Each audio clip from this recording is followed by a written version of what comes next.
Alright, so in this lesson, I'm going to show you how to install and set up Cloud Code on Windows.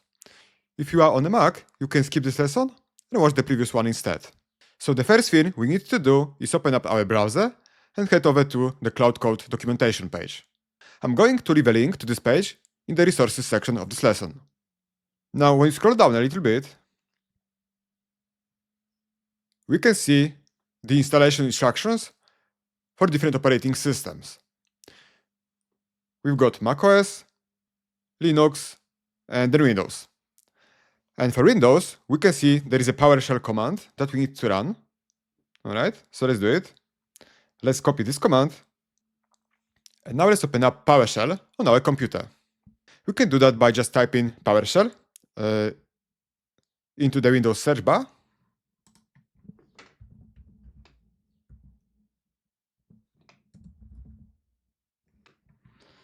Alright. So click on it.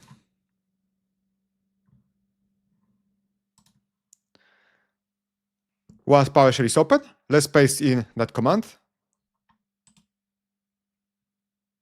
and press enter.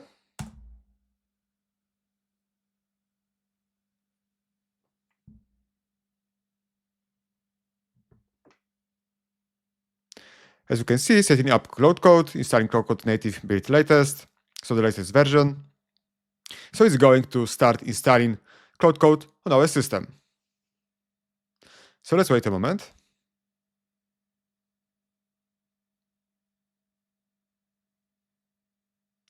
Alright, perfect. Cloud Code successfully installed. Installation complete. Now, when you run this command, you might also see a message that says Cloud Code on Windows requires Git bash. And that means we need to install Git on our computer before we can continue. Alright? As you can see, I had already installed Git bash on my system, so I didn't get this message. But in case you got this message, that means you need to install Git bash. So in order to install Git bash, let's go back to our browser.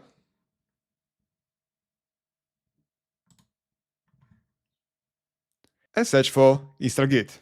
And this is the first result. So click on the first link and you should see git-scm.com. Now on this page, we want to make sure we are on the Windows tab. Alright? And then click on the download link. Alright? And this is going to download an executable file for us. So I've just uninstalled Git from my machine. I'm going to do it from scratch with you.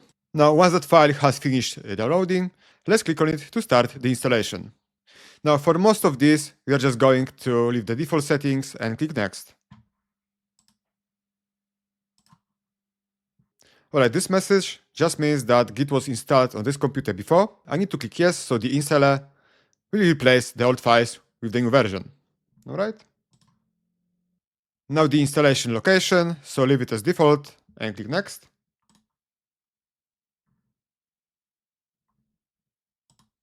Then the Select Components screen.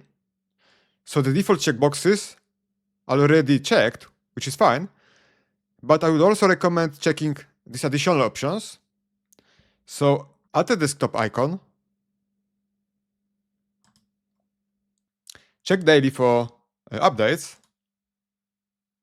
and also add a Git bash profile to Windows. Alright? To Windows Terminal. So let's check all of those and click Next. Then the Start menu folder. That looks fine, so click Next. Then it should ask you to choose the default editor used by Git. Now, I would recommend to install Visual Studio Code on your system for this course. And I recommend selecting that from the dropdown. So you should see Use Visual Studio Code as Git's default editor. Alright, so let's select that. You can, of course, leave it on the default, but we are going to use Visual Studio Code in this course. So let's click Next. And then for the initial branch name, just leave it on Let Git Decide and click Next. Then Git from the command line, please go with the recommended option and click Next. Then the SSH executable. So click next. Then we need to choose HTTPS transport backend. So again, leave it as default and click next. Then line ending conversions. Default again, click next. And then we've got the terminal emulator. So default, click next. And then the default behavior of git pull. So leave it on fast forward or merge. And click next. Then the credential helper.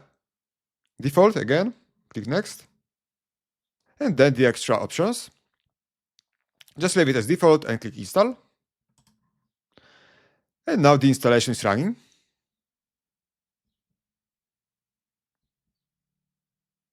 So let's wait a moment.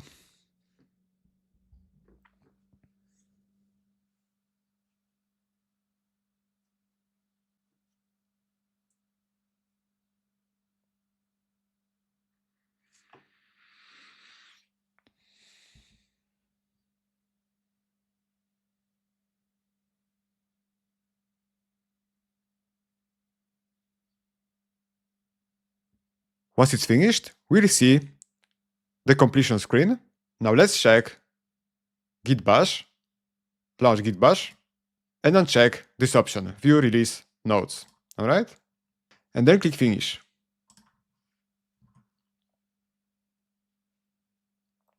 And it's going to open up a git bash window for us. And now when you run this command, it should work for you because git bash is now installed on our system. And you should get this message, Cloud Code successfully installed. It's also showing us a version, so the version number and the location where it's been installed. All right?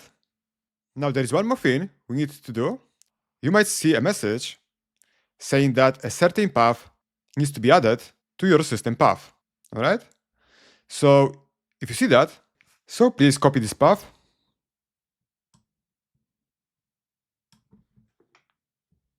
So Ctrl-C.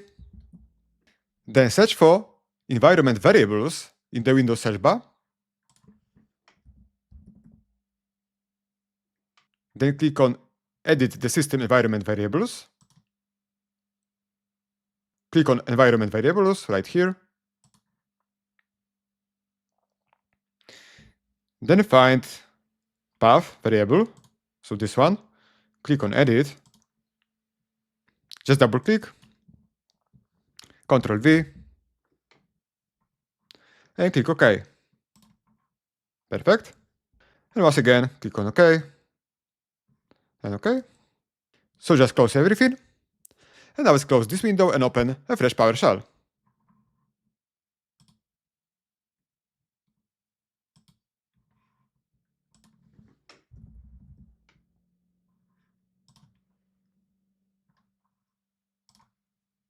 And let's type Cloud.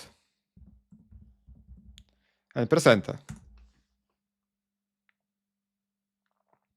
Congratulations, you just installed Cloud Code on your Windows operating system. And you should see the Cloud Code setup screen. So this one. And it's going to ask you to choose a theme. So I will go with a dark mode. Of course, you can select a different one, the one you prefer. Then click Enter. And then it will ask you to select a login method. All right? We've got Cloud accounts with subscription, Anthropic console account through API, and third-party platform billing. Now, I strongly recommend logging through your subscription. Also, we set up our Pro subscription in the previous lesson. It's much cheaper, so you can just select a Cloud account with subscription and log in.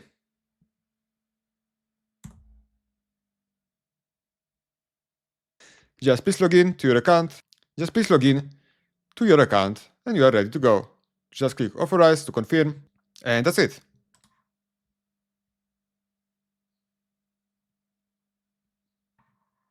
Perfect. All right, login successful. Press Enter to continue.